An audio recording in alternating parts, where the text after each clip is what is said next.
turashimiye ko mandanya kumviriza ijwi rya Amerika.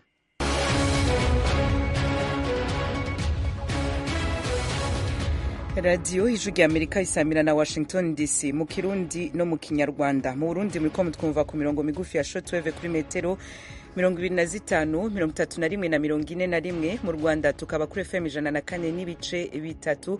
Abari Uganda namwe bwe muratwumva kuri Voice of Muhabura kuri FM 88 n'ibice 9 Ikisoro. Ikaze makuru kuri no mugoroba mugiye gushikirizwa na Diana Nininahazwe ndi muri studio ya gatanu. Uburundi buvuga ko intambara atari wo muti hagati y'amatati bufitaniye n'u Rwanda. Intambara rero umenye ingene itangura n'umenye ingene ihera ku buryo Uburundi bwegwana n'ikindi gihugu cyane cyane abagira ibibazo cyane n'abene gihugu ivyo ntawo vyipfuza nico gitumanye n'icubahiro mu kwiga cyaciza cy'u Burundi ashira imbere cyo no kwita amahoro. Uyu ni Albert Shingiro no mushikiranganje ajeje imigenderanire y'u Burundi n'ayandi makungu.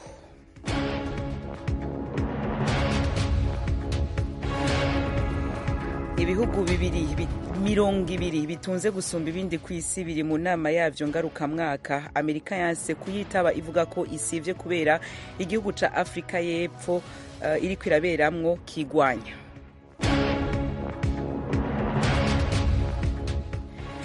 Ku nshuro ya mbere umurwi wa Hamas wahaye Israel ibiziga vya bamwe mu bo yanyuruje mu 2023.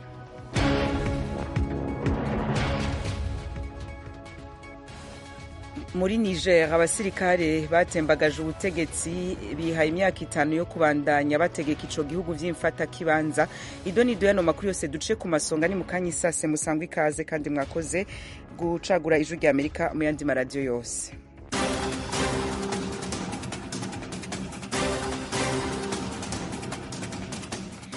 Nongere ndabahe ikaze nshuti bakunzi b'ijwi rya Amerika. Inkuru dushikiriye mu kanya muri studio nuko ahi Washington DC leta zunze ubumwe za Amerika imaze gufatira ibihano bamwe mu bategetsi bakuru ba leta y'u Rwanda nabo mu murwi wa M23 rwanya ubutegetsi bwa Republika ya Demokarasi ya Kongo. Ino nkuru turaza guca tuyirambura mu gice ca kabiri cano makuru. Manarinda bivuze mu kanya abashikiranganje bajeje imigenderanire y'ibihugu 200 vya mbere bitunze ku isi bihurikiye mu murwi wa G20 bari mu nama yabo ngaruka mwaka iri kibera muri Afrika y'Epfo. Ntibariko bavuga rumwe ku bibazo vyo guhanahana ibidandazwa n'intambara yo muri Ukraine. Ibindi kuri no nkuru na Thomas Kamirindi. Mwijambo yagejeje ku nama mu muhango wo kuyifungura, President Cyril Ramaphosa yavuze ko intambara n'andi makimbirane bibangamiye umubano hagati y'ibihugu. Yagize ati byari ngombwa cyane rwose ko amahame akubiye mu itegeko shingiro rya Loni, amategeko mpuzamahanga akomeza kuba inkingi y'ibyo dukora byose, kandi natwe nka G20 tugomba gushyira imbere diplomasi kugira ngo dukemure ibibazo duhura nabyo. Minisitiri w'ububanyi n'amahanga wa Leta Zunze Ubumwe za Amerika Marco Rubio yanze kujya muri iyi nama. Ni mu gihe kandi guverinoma ya Perezida Trump yahagarikiye Afrika y'Epfo imfashanyo kubera politiki zayo Amerika ivuga ko ziyirwanya. Wang Yi, minisitiri w'ububanyi n'amahanga w'Ubushinwa, igihugu cya kabiri gikize ku isi inyuma ya Amerika, we ari muri Afrika y'Epfo, ndetse na mugenzi we w'Uburusiya Sergei Lavrov. Ku ruhande rw'inama bagiranye ibiganiro byihariye. Usibye ibibazo by'ubuhahirane, inama ya G20 iriga no ku bindi birebana n'imihindukire y'ibihe n'intambara zo muri Ukraine no mu burasirazuba bwo hagati. Afrika ifite abanyamuryango babiri muri G20 aribo Afrika y'Epfo n'umuryango w'ubumwe bwa Afrika. Thomas Kuruno wa kane umurwi wa Hamas nawo wasubije Israel ibiziga 4 vyabo mu bo wari waranyuruje mu gitero wagavye mu kwa 10 ko mu 2023. Ibi n'ubwa mbere bibaye Tom. Abasubijwe ni bande?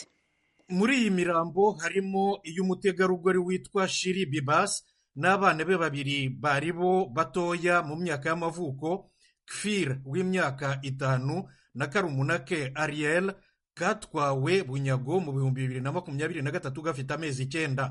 Umugabo wa Yerden Bibas ari nawe se w'aba bana nawe yari yashimutanywe nabo aza kurekurwa ku itariki ya mbere y'uku kwezi kwa kabiri mu ihanahana ry'imfungwa hagati ya Hamas na Israeli. Umurambo wa kane n'uw'umukambwe witwa Oded Lifshitz rw'imyaka 84. Ni ubwa mbere Hamas itanze imirambo y'ingwate. Kugeza ubu yasubizaga Isirayeli abantu bakiri bazima. Mu itangazo yashyize ahagaragara, Perezida Isaac Herzog wa Isirayeli yagize ati imitima yacu, imitima y'igihugu cyose yashwanyaguritse. Yongeraho ati twunamye tubasaba imbabazi ko tutabashije kubarengera. Hamas yatwaye bunyago abantu 251 mu gitero cyayo cyo ku itariki ya 7 y'ukwa 10 2023. Isirayeli ivuga ko 70 bakiri imbohe muri Gaza, ariko ko 35 muri bo bashobora kuba barapfuye.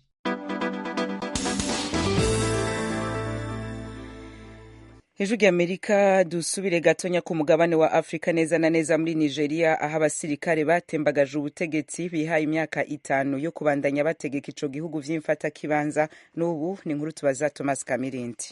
Iki cyemezo kiri mu myanzuro y'icyo bise inama y'umushyikirano bishyiriyeho, yari maze icyumweru ihuje abasivili n'abasirikare bose hamwe barenga 700 mu murwa mukuru Niamey. Amashyaka ntiyarimo kubera ko yasheshwe nyuma ya kudeta yahiritse Perezida Bazoum ku itariki ya 26 y'ukwa 7 2023. Mu ijambo yavuze ayisoza, umukuru w'abasirikare bari ku butegetsi General Tiani yavuze ko ari intangiriro nshyashya y'igihugu. Inzibacyuho y'imyaka 5 igomba gutangira uyu munsi, iriyongera ku y'abasirikare bamaze ku butegetsi nyuma ya kudeta yabo. Inama y'umushyikirano yanzuye kandi ko iyi nzibacyuho ishobora guhinduka bitewe n'impamvu z'umutekano. Yahamije nanone ko General Tiani ari we perezida wa Repubulika. Yamuzamuye no mu mapeti, imusimbukisha 2, imuha iriruta ayandi yose mu gisirikare. Yamukuye kurya General de Brigade, imugira generali w'ingabo. Inama yatangaje ko bakoze iyi kudeta bagomba guhabwa imbabazi zibakingira kuba bakurikiranwa mu mategeko, kandi ko bafite uburenganzira bwo kuziyamamariza amatora azakurikira inzibacyuho.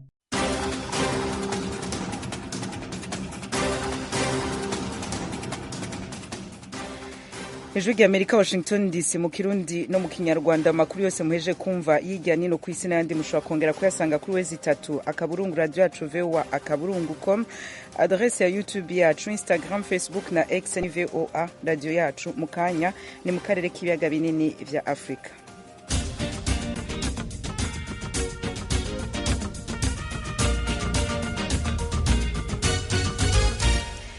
Nongere ndabahe ikaze, duhere aha i Washington DC. Leta zunze ubumwe za Amerika imaze gufatira ibihano bamwe mu bategetsi bakuru ba leta y'u Rwanda nabo mu murwi wa M23. Abategetsi b'u Rwanda bahanywe bagirizwa gushigikira uyo murwi wa M23 ugwanya ubutegetsi bwa Kongo. Ku murongo wa telefone ndi kumwe na mugenzanje Geoffrey Mutagoma ariko adukurikiranirana bya hagufi ino nkuru. Geoffrey, abafatiwe ibihano ni bande?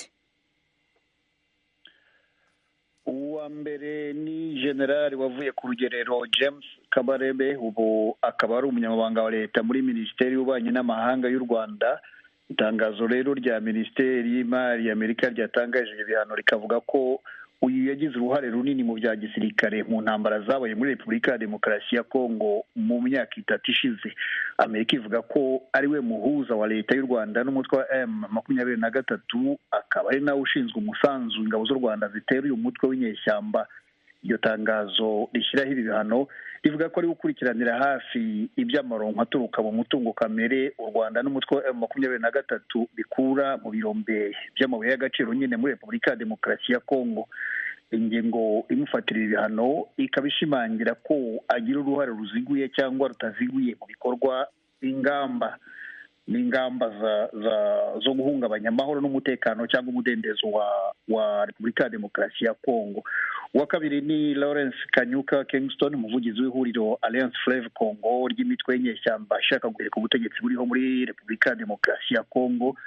Uyu Amerika ikavuga ko ari indi nkingi ya mwamba ku mutwe wa M23 n'iri huriro muri rusange, kubera arihuza n'itangazamakuru n'uruhare agira muri diplomasi mu buryo butandukanye hirya no hino mu mahanga. Amerika ikavuga ko Kanyuka ari we nyiri ikigo Kingston Fresh kibarizwa mu Bwongereza kikaba gicuruza ibiribwa nacyo nyine cyafatiwe ibihano na Amerika. Iki kigo kandi gikorera i Paris mu Bufaransa ariko ho kikaba gikora ibijyanye na serivisi z'ubujyanama mu bijyanye n'ubucuruzi bw'amabuye y'agaciro, nacyo rero kikaba icyakomanyirijwe. Itangazo rya Minisiteri y'Imari muri Amerika rivuga ko Kanyuka yafatiwe ibihano kubera gukorera umutwe w'inyeshyamba M23 mu buryo buziguye cyangwa butaziguye. Diana, urakoze cyane gose Geoffrey Mutagoma, ubandanye ukurikira iyo nkuru hama turaza gusubira mu makuru yacu mu gitondo utubwira ibindi. Urakoze cyane. Ego. Ikindi naco nuko umuvugizi wa leta y'u Rwanda Yolanda Makoro yiyamirije ino ngingo ya leta zunze ubumwe za Amerika, yavuze ko itumvikana, abibwira amenyesha makuru bakorera mu Rwanda agira ati yoba ibihano vyashobora gutorera umuti ikibazo kiri muri Republika Demokarasi ya Kongo, iki kibazo kiba caravuye mu nzira karaheze igihe kirekire. Ibi vyose rero turaza kubigaruka ko ku buryo burambuye makuru yacu yo mu gatondo. Tukivuga rero ku vya Kongo, bifatanganye cyane n'u Burundi butangaza ko bumaze kwakira impunzi z'abakongomani ziri hagati y'ibihumbi 200 na 35. Mu kiganiro umushikiranganje w'intwaro yo hagati mu Burundi Martin Interetse yakoranye n'aberwa n'ikibazo c'impunzi, yavuze ko aba barimwo abajeje umutekano wa Kongo baharurwa mu ijana, no kuvuga amaze guhunga ayu Burundi na Kongo. Rero nce tuyabandaniriza ku mupaka wa Gatumba huza ivyo bihugu. Uno musi bikorwa nka vyose kuri uwo mupaka vyari vyahagaze, nta Murundi yajabuka umupaka kandi nta mukongomani yinjira mu Burundi atemeye ko ari impunzi, nkuko umenyesha makuru Desire Hatungimana bitubwira. Bamwe mu bakunzi b'Ijwi rya Amerika bagiye mu Gatumba kuraba uko vyifashe.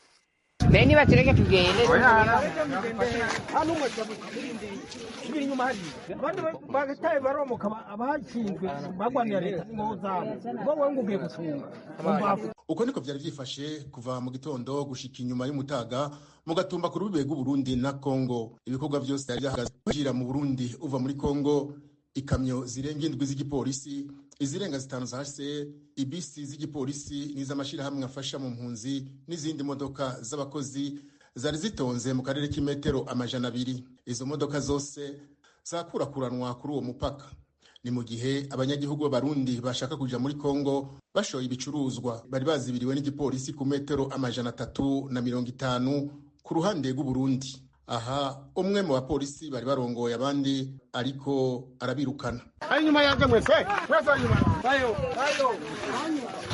ego papa sakumva uyu munsi nta Burundi yinjira yo kwezi kwa two baroha ni nko kubaroha tubanza tumenye nyene hameze turangene hiri uno munsi twarongi ereka twari dushika none haye nta n'umuntu n'umwe hari impunzi zinjira sika mu nzira Thomas Segura mana Israel bwo bamazi muta amukayenza n'abapolisi babakubitemo igiti byo bitamatangwa ewe n'amazi. N'abakunzi b'Ijwi rya Amerika ntibemerewe kwegera ikibanza gihagaritswemwo imodoka z'igipolisi na HCR zakira impunzi nk'uko basanzwe bahabona.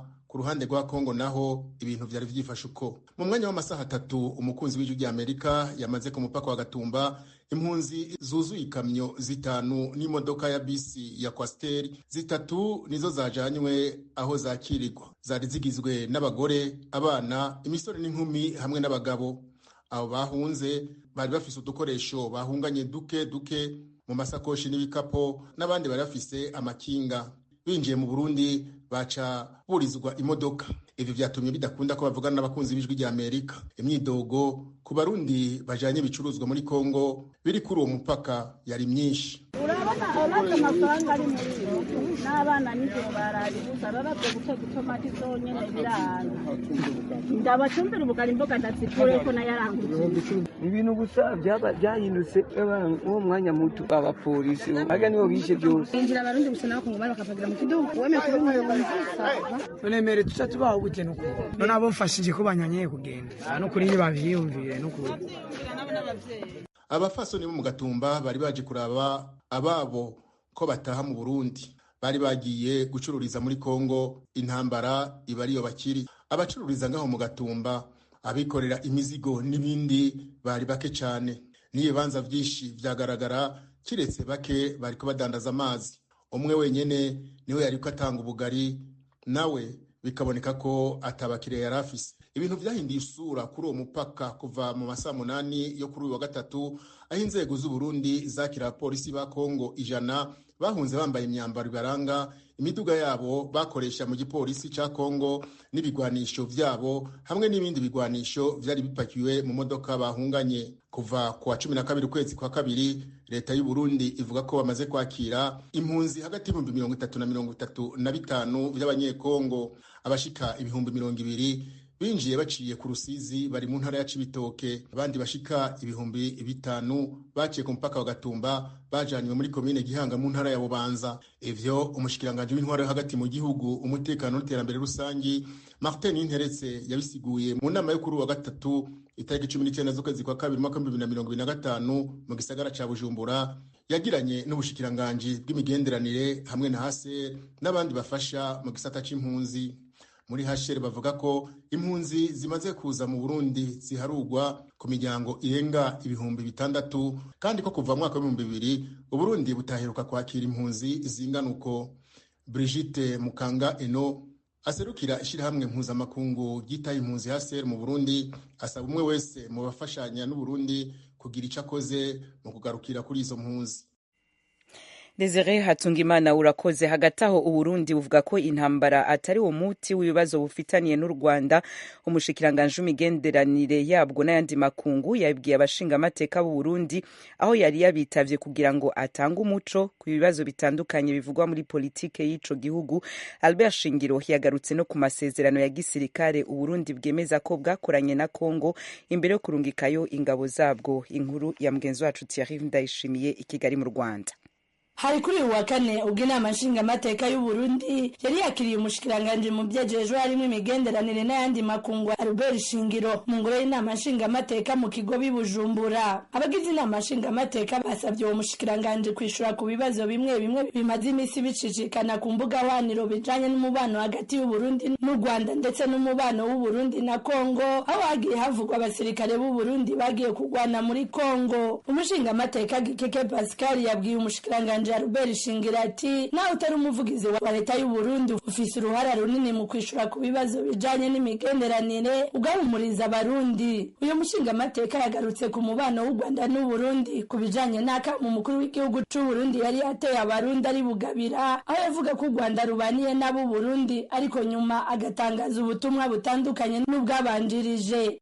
Ibihugu bibanyi bimwe bimwe itameze neza na cane cane igihugu c'u Rwanda, ariko mu rugendo yahoramwo kandi mwari kumwe namwe hari icaciye ku rubuga rwiwe rwa X, ariko mu bijanye n'imigenderanire n'u Burundi uri mu babibazwa.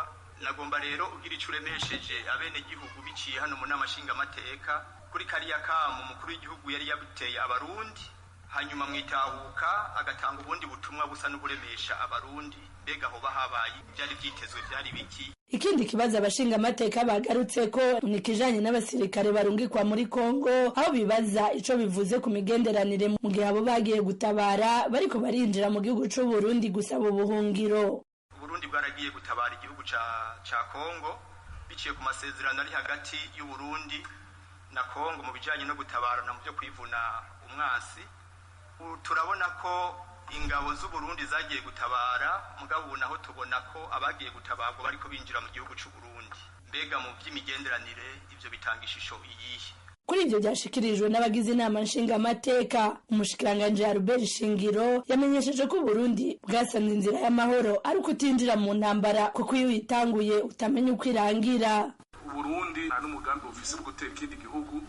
Burundi ni igihugu ishimbere imigenderanire myiza, kubana neza n'ibindi bihugu. Intambara rero umenye ingene itangura n'umenye ingene ihera, ku buryo Burundi bwegwana n'ikindi gihugu cane cane abagira ibibazo cane n'abene gihugu.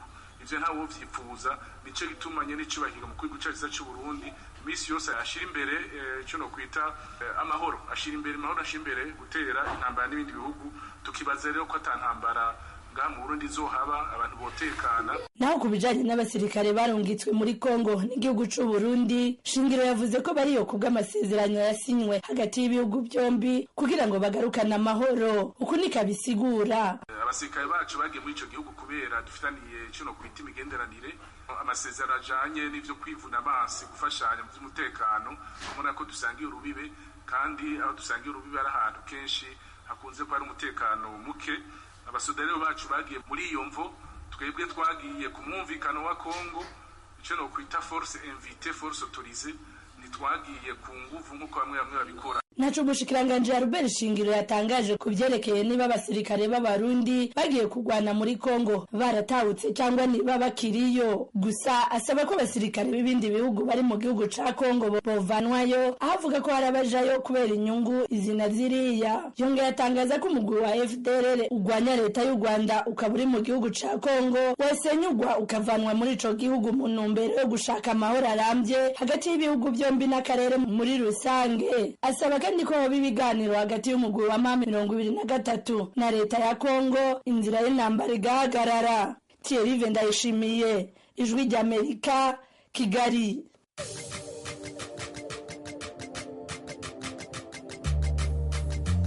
Mu munota umwe gusa uramenya amakuru y'Afrika kuri radiyo Ijwi ry'Amerika buri munsi.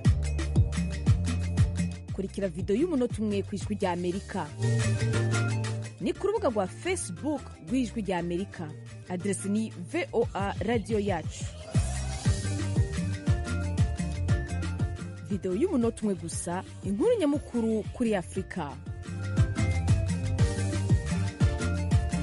Radio Yacu. Ijwi ry'Amerika, Washington DC, mu Kirundi no mu Kinyarwanda. Turacabandanya n'amakuru tubafitiye. N'ubu baracashimikira ku vya Republika ya Demokarasi ya Kongo, aho bifatira mu Rwanda, mu Burundi, ariko no muri Kongo ubwayo imbere. Nyuma y'indwi zirenga zibiri, umurwi wa M23 igaruriye rero igisagara ca Goma co mu burasirazuba bwa Kongo. Ubuzima busa nk'ubwasubiye gutangura bukaba itoto buke buke.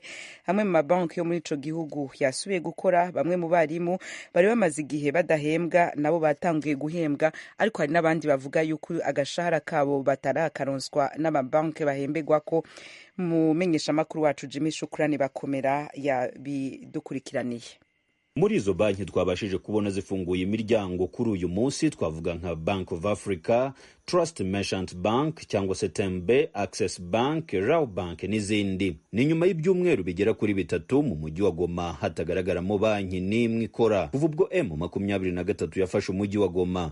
Nyuma y'amezi abiri badahembwa imishahara yabo, abarimu nibo bagaragaye ku bwinshi imbere ya za bank, bose bategereje kubona umushahara wabo bahembwa uturutse kuri leta ya Kinshasa. Ubusanzwe leta ya Kinshasa ishyira imishahara y'amezi 3 yikurikiranya y'abarimu muri banki zikorana nayo. Bisobanura ko muri izo banki ubu harimo imishahara izahemba abarimu kugeza mu kwezi kwa gatatu y'umwaka ku bufatanye na Minisiteri y'Uburezi n'iy'abakozi ba leta. Aba barimu bavuga ko igihe bari bamaze bategereje ko banki zifungura cyari kirekire cyane, kuko nta bundi buryo bagombaga kubonamwo umushahara. Kuri Bank of Africa mu mujyi rwagati niho twasanze abarimu batonze umurongo, ho wabonaga ko buri wese yari ategereje kwinjira. Ijwi ry'Amerika yavuganye na Bwana Amini Fidele Byuma, umwarimu wigisha mu mashuri yisumbuye hano mu mujyi wa Goma. Turashimira zimwe muri banki zo mu mujyi wa Goma ubu zemeye kuduha umushahara uturuka kuri leta ya Kinshasa. Nk'uko bisanzwe leta idushyiriramwo umushahara cyane w'amezi 3. Ubwo rero uyu munsi twongeye kubona umushahara wacu. Ni ikintu cyadushimishije cyane kuko tutari twiteze ko banki zifungura vuba. Turasaba ko n'abagenzi bacu bataratangira guhembwa, banki zabo zakora ibishoboka bagatangira kubona umushahara. Les salaires vont atteindre les destinataires. Patience Rukiko nawe ni umwarimu twavuganye, akaba n'umuyobozi w'ishyirahamwe Linav, imwe mu masendika haranira uburenganzira bw'umwarimu muri Kivu ya Ruguru. Uyavuga ko mu minsi ishize byari bigoye cyane ko umwarimu abona umushahara we bitewe n'intambara. Ku gihe kitambutse byari bikomeye kugira ngo umwarimu abone umushahara we, ariko kuri aya masaha tubonana kandi tuvugana hari akavanse kahari kuri banki ya BOA, kuko bagiye kubona ko ibibazo bibaye birebire, bashaka ko nuko bareba ukuntu abantu bo bari barafungiye M-Pesa bayishiramo strategy ya Wale Mobile, n'abandi nyine bakomeza kugira ibibazo, bari bafite amakarite Sezame bari bagomba gupokera kuri distributeur. Habaye nyine facilitation yo kuvuga ngo batangire bakore procuration. Ku masaha nkubwira hari nka batatu bamaze kubona message yerekana yuko nyine ayo mafaranga yari ari kuri konte zabo yamaze kugera kuri telefone yabo binyuriye kuri iyo procuration bamutumiye. Nubwo bimeze bityo, hari undi mubare w'abarimu benshi batarabasha kubona imishahara yabo bitewe nuko banki bari basanzwe bahemberwaho zitarafungura. Abarimu bakoresha izi banki bavuga ko kuri bo ubuzima bukomeje kugenda bugorana muri ibi bihe, ho bakeneye amafaranga ku buryo bwihariye. Uyu ni Bwana Simwerayi Munihire, nawe ukorera hano mu mujyi wa Goma, avuga ko kugeza ubu banki ahemberwa itarabasha gufungura ngo abone umushahara uturuka Kinshasa. Sasa vile bazazi tuliona wenzetu bazazi banatutumia batoto, hatungiacha batoto. Twabonye ababyeyi badutumia abana nk'uko ubuyobozi bushya bwabidutegetse ngo dutangire akazi turimo kugakora rwose, ariko bagenzi bacu bari guhembwa, twebwe ntacyo turabona. Ngewe ubwanjye ntabwo ndabona umushahara wanjye. Ejo nageze kuri banki bambwira ko bidakunda. Ntekereza ko aho ibintu biri kujya nitutabona n'umushahara ubwo bizaba ngombwa ko twishyuza ababyeyi. Iki kibazo cy'imishahara y'abarimu kije mu gihe amashuri yongeye gufungura imiryango mu mujyi wa Goma nyuma y'ibyumweru 3 bishize. Aba bavuga ko kuba bafite ibibazo by'amafaranga bikomeje kugorana mu miryango yabo, cyane cyane abahemberwa kuri banki kugeza ubu zitarafungura. Patience Rukiko arasaba leta ya Kinshasa ndetse na M23 ko bagira icyo bakora vuba na bwangu mu rwego rwo gufasha abarimu gukora akazi kabo neza. Mu miryango y'abarimu birakomeye, bafite inzara cyane, bahuye n'ibibazo by'intambara ngaho ntabwo bari bakabonye umushahara wabo, nta kintu bari bafite. Twari tuvuye kwiruka, bamwe baribwe, abandi bataye ibyabo, abandi nta kintu bafite mu nzu. Umwarimu afite ibibazo bisaga 1000 bitewe n'umushahara gwe n'ivita ritambutse, bari kuja kwigisha ariko nta mbaraga bafite bitewe nuko bamwe bari kuza batariye, abandi nta matransport bafite, bagasohora bakererewe. N'ibintu bikomeye, antuka no gushaka ukuntu ko bafasha kugira ngo ico kibazo gikemuke. Kuvaho M23 ifatiye umujyi wa Goma yakomeje gusaba ko za banki kimwe n'ibindi bikorwa bitandukanye bikora muri serivisi zo gutuma no kwakira amafaranga byafungura mu rwego rwo kugerageza gufasha abaturage gukomeza n'ibikorwa byabo by'ubucuruzi ku bakenera serivisi za banki mu kazi kabo ka buri munsi. Kugeza ubu banki nkuru ya Kongo izwi nka Banque Centrale du Congo ari nayo ifasha izindi banki ndetse na za koperative zo mu mujyi wa Goma gukora, yo ntabwo irafungura imiryango yayo. Bisobanura ko umubare munini wa za kopeke nazo zitaratangira gukora. Jimmy Shukrani Bakomera, Ijwi rya Amerika, Igoma. Jimmy Shukrani Bakomera, urakoze. Mukanya turaca dusezerana, ariko imbere yaho ngende ndabibukije ino nkuru ivunaguye. Umukuru murwi wa Twirwaneho uranira inyungu n'umutekano w'abanyamulenge Colonel Makanika yarayishwe.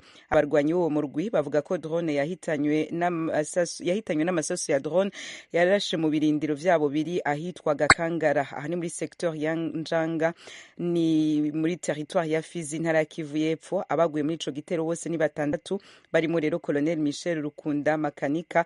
Bamwe mu banyagihugu baba mu Minembwe babonye iyo drone bavuga ko yaciye mu kirere cagahwera ija kurasa ibirindiro vya Twirwaneho, haba igisirikare ca leta ya Kongo canke yindi mirwi irwanira muri Kongo. Nta numwe arigamba ico gitero cahitanye Colonel Makanika. Uyu yarwanira Twirwaneho mu kwita ku mutekano n'ubusugire bw'abanyagihugu b'abanyamurenge kunda kubangamirwa n'abarwanyi ba Maimai. Colonel Michel Makanika yahoze ari umusirikare w'ingabo za leta ya Kongo FARDC kugera muri 2022 igihe mu 2020 igihe yatandukanya na leta. Uyo muyobozi Twirwaneho yishwe mu gihe abarwanyi ba M23 babandanya gufata ibice bitandukanye vyo mu ntara ya Kivu y'Epfo. Inyuma yo gufata Bukavu mu mpera z'indwi heze, M23 yigaruriye kandi centre y'ubucuruzi ya Kamanyora ku munsi wa 2 w'ino ndwi. Urupfu rw'uyu mutegetsi yahora atwara umurwi wa Twirwaneho ruvuziki muri no ntambara yo muri Republika ya Demokarasi ya Kongo. Ubusesanguzi bwimbitse murashobora kubusanga kuri Facebook yacu VOA radio yacu, aho hari ivyo Delphin Hanyuma wo muri kaminuza ya Leeds yo mu Bwongereza yavuganye na mugenzi wacu Venuste Nshimiyimana. Hanyuma ni umushakashatsi ku ntambara zibera mu burasirazuba bwa Repubulika ya Demokarasi ya Kongo. Nuko rero nshuti bakunzi, mwakoze kutwumviriza kuri mikro aha muri studio ya gatanu mwari kumwe na Diana Ninahazo. Nshimira abo twakoranye muhinga bw'ivyuma Nadia Taha hamwe na ingenieur bari kumwe muhinga bw'ivyuma. Kwizina rya bagenzi bacu twifurije kwandanya muranirwa mu vyo murimo vyose, murarahajyana ahatajyana harara umwansi, abatwumva muri aho butarira mubandanye kugira umunsi mwiza mu vyo muriko murakora mu vyose. Ahanje turongera ejo mu bindi biganiro vy'Ijwi ry'Amerika.